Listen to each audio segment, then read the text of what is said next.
Dear students, in this session we can discuss toxic metals. Toxic metals in water. There are a number of chemicals in the environment. Some of these are toxic and the rest non-toxic. The toxic chemicals are discharged by industries into air, soil and water.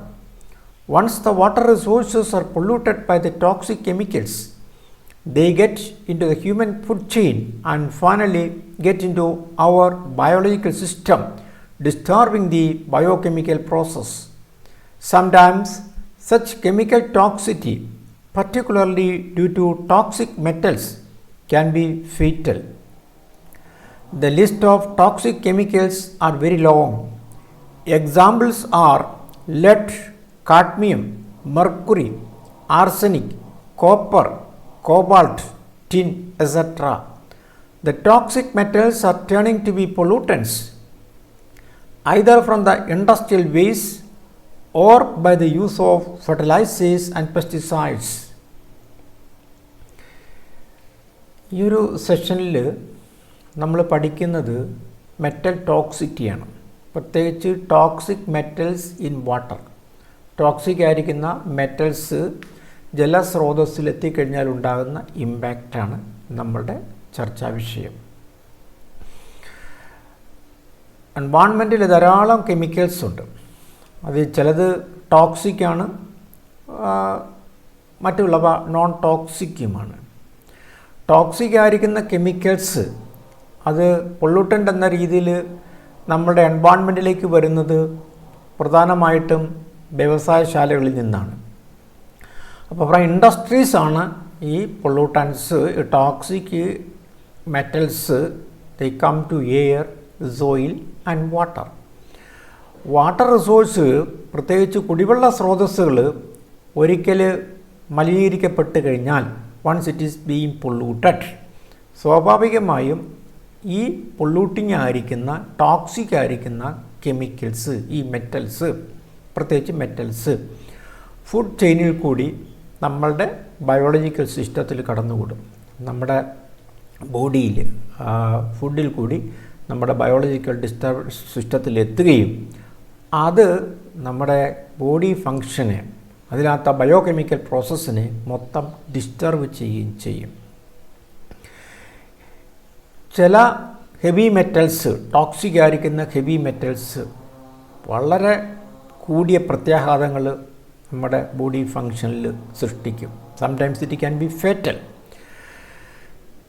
ഈ toxic കെമിക്കൽസിൻ്റെ list വളരെ വലുതാണ്. There are so many toxic chemicals, particularly toxic metals in the environment.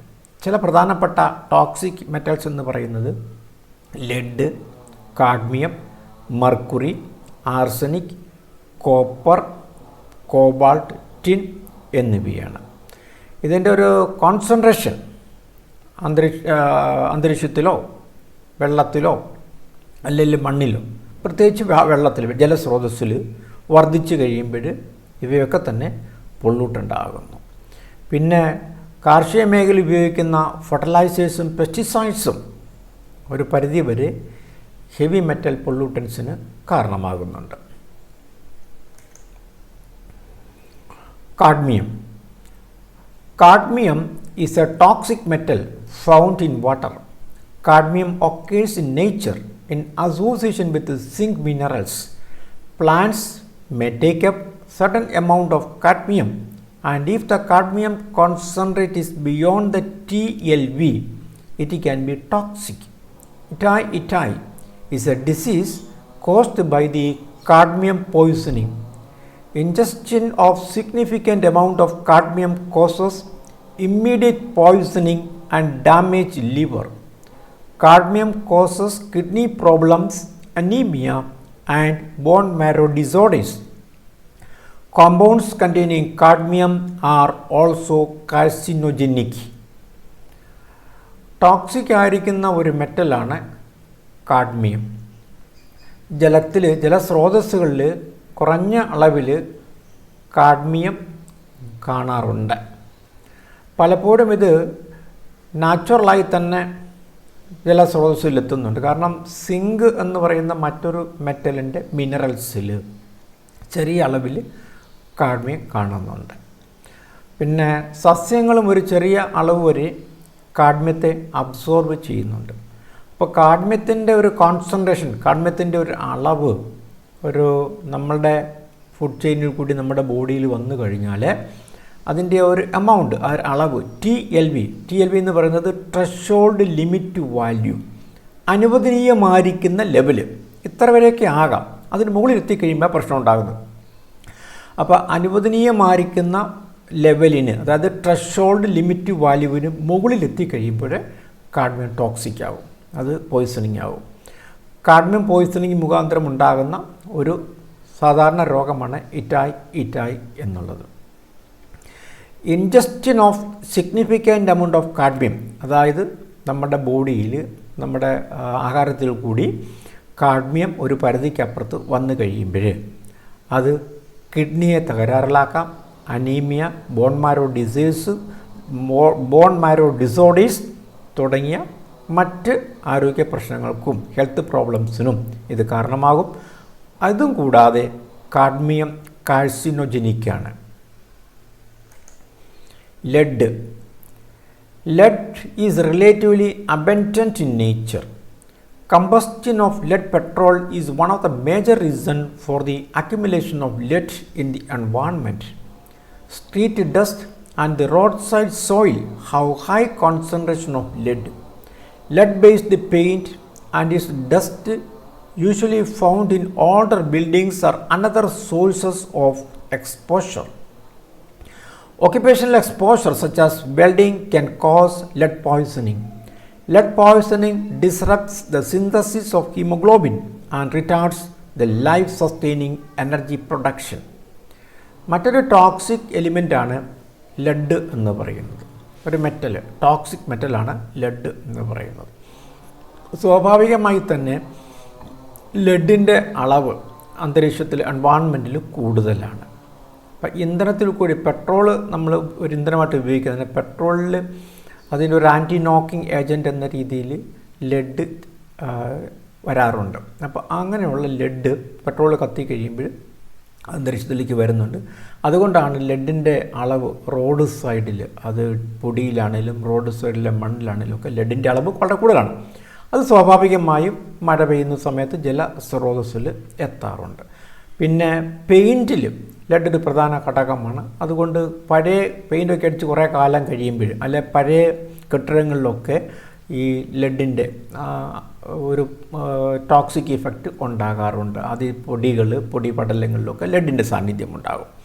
പിന്നെ occupational exposure എന്ന് പറയുമ്പോൾ weld ചെയ്യുന്ന സമയത്ത്, welding അതാണ് ഒരു ഒക്യുപ്പേഷണൽ എക്സ്പോഷർ. ആ വെൽഡ് ചെയ്യുന്ന ആൾ, ആ വെൽഡ് ചെയ്യുന്ന വ്യക്തി അല്ലെങ്കിൽ അതിലെ പിന്നെ തൊഴിലാളി, അയാൾ ഈ ലെഡ് പോയ്സണിങ്ങുമായിട്ട് അല്ലെങ്കിൽ അതിനുള്ള സാധ്യത അങ്ങനെയുള്ള വ്യക്തികളിൽ വളരെ കൂടുതലാണ്.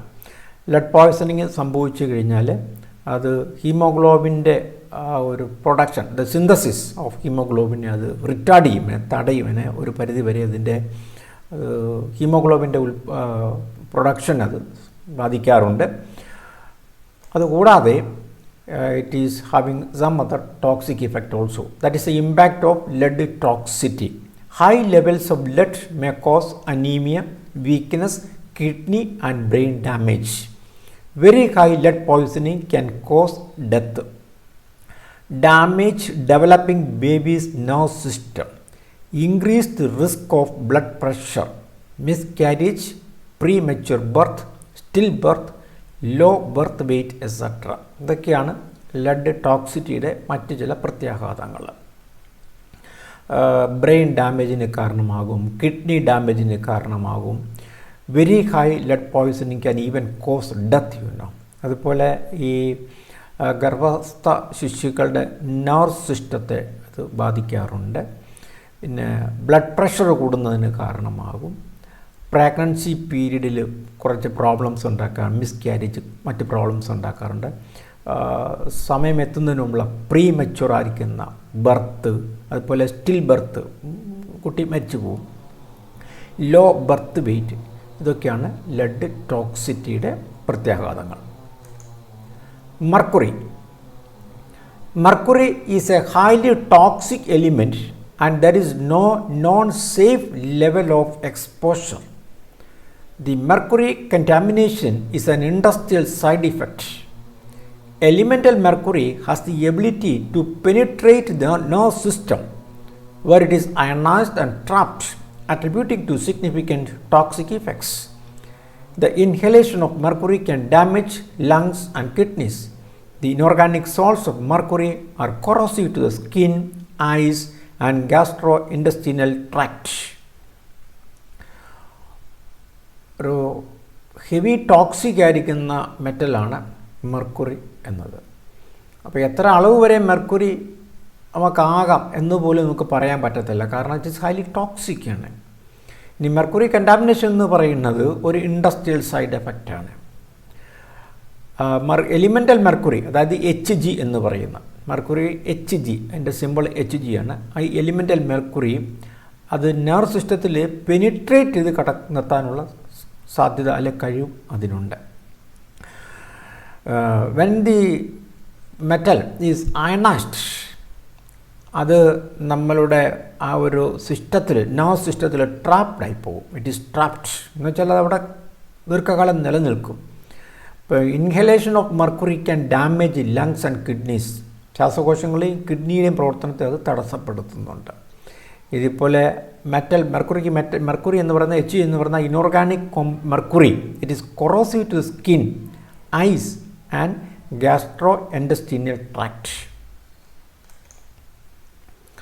Now we can discuss what is Minamata disaster or Minamata disease. Minamata Bay is on the west coast of Kyushu Island in Kumamoto Prefecture, Japan. The bay is a part of the larger Hironi Sea, which is sandwiched between the coast of Kyushu mainland and the offlying island of Kumamoto and Nagasaki prefectures. ഇത് മീനാമാത എന്ന് പറയുന്ന ആ ഒരു സ്ഥലം, ആ ഒരു ചെറിയ village, ഇപ്പോൾ അതൊരു വില്ലേജ് അല്ല, അതൊരു സിറ്റിയായിട്ട് വളർന്നിട്ടുണ്ട്. അത് എവിടെയാണ് എന്നതിനെപ്പറ്റിയുള്ള ഒരു പൊതുവിജ്ഞാനം മാത്രമായിട്ട് കണക്കാക്കിയാൽ മതി. ജപ്പാനിലെ ഒരു സ്ഥലമാണ് മീനമാത എന്ന് പറയുന്നത്. ഇപ്പോൾ അതൊരു പ്രധാനപ്പെട്ട ഒരു സിറ്റിയായിട്ട് അത് വളർന്നിട്ടുണ്ട്. അതിനോട് ചേർന്നുള്ള, അല്ല ഈ മീനമാത വാസ്തവത്തിലൊരു മീനമാത ബേയോട് ചേർന്നുള്ള, ബേ മീൻസ് ഉൾക്കടൽ ചേർന്നുള്ള ഒരു ചെറിയ വില്ലേജ് ആയിരുന്നു ഈ സംഭവം, ഡിസാസ്റ്റർ നടക്കുന്ന സമയത്ത്. Minamata disaster. At Minamata, more than 100 people lost their lives and many thousands were permanently paralyzed from eating mercury-contaminated fish. This disaster was due to the toxic effect of mercury. In Minamata, a large number of villages were either killed or permanently crippled. Genetic defects were observed in some 50 babies whose mothers have consumed the contaminated fish from the bay. The sea fish in the bay were found to contain 27 to 102 ppm of mercury in the form of methyl mercury. ഇതൊരു വളരെ പ്രധാനപ്പെട്ട, അല്ല ചരിത്രത്തിലെ വളരെ പ്രധാനപ്പെട്ട ഒരു ദുരന്തമാണ് മിനമത disaster എന്ന് പറയുന്നത്. മെർക്കുറി കണ്ടാമിനേഷൻ സംഭവിച്ച, അല്ലെങ്കിൽ മെർക്കുറി കണ്ടാമിനേറ്റഡ് ആയിരിക്കുന്ന ഫിഷ് ഉപയോഗിച്ച പാവപ്പെട്ട സാധാരണക്കാരായ വില്ലേജേഴ്സ്, ഗ്രാമീണർ, അവർ കൊല്ലപ്പെടുകയോ മരണപ്പെടുകയോ അഥവാ പെർമനൻ്റായിട്ട് മറ്റ് വൈകല്യങ്ങൾ ഉണ്ടാവുകയോ ചെയ്ത ഒരു ദുരന്തമാണ് മിനമത ഡിസാസ്റ്റർ എന്ന് പറയുന്നത്. അപ്പോൾ ഇത് ഈ കണ്ടാമിനേറ്റഡ് ഫിഷ് ആഹാരമായി ഉപയോഗിച്ച വ്യക്തികളിൽ നിന്നും, അല്ലെങ്കിൽ ആ സ്ത്രീകളിൽ നിന്നും പിറന്ന കുട്ടികൾക്ക് തന്നെ വളരെ ക്രിട്ടിക്കലായിട്ട് റിപ്പോർട്ട് ചെയ്യപ്പെട്ടത് ഒരു 50-ലധികം കുട്ടികൾ, 50 ബേബീസ്, അവരുടെ അമ്മമാർ ഈ കണ്ടാമിനേറ്റഡ് ഫിഷ് ഉപയോഗിച്ചു. അപ്പോൾ അവർക്ക് ജനിതക വൈകല്യങ്ങളുണ്ടായി. പിന്നീടുള്ള പഠനങ്ങളിൽ ഈ മിനമത ബേയിലെ, ആ ഉൾക്കടലിലെ മത്സ്യത്തിൽ ഏതാണ്ട് 27 മുതൽ 102 ppm വരെ മെർക്കുറി കണ്ടാമിനേഷൻ ശ്രദ്ധിക്കപ്പെടുകയുണ്ടായി.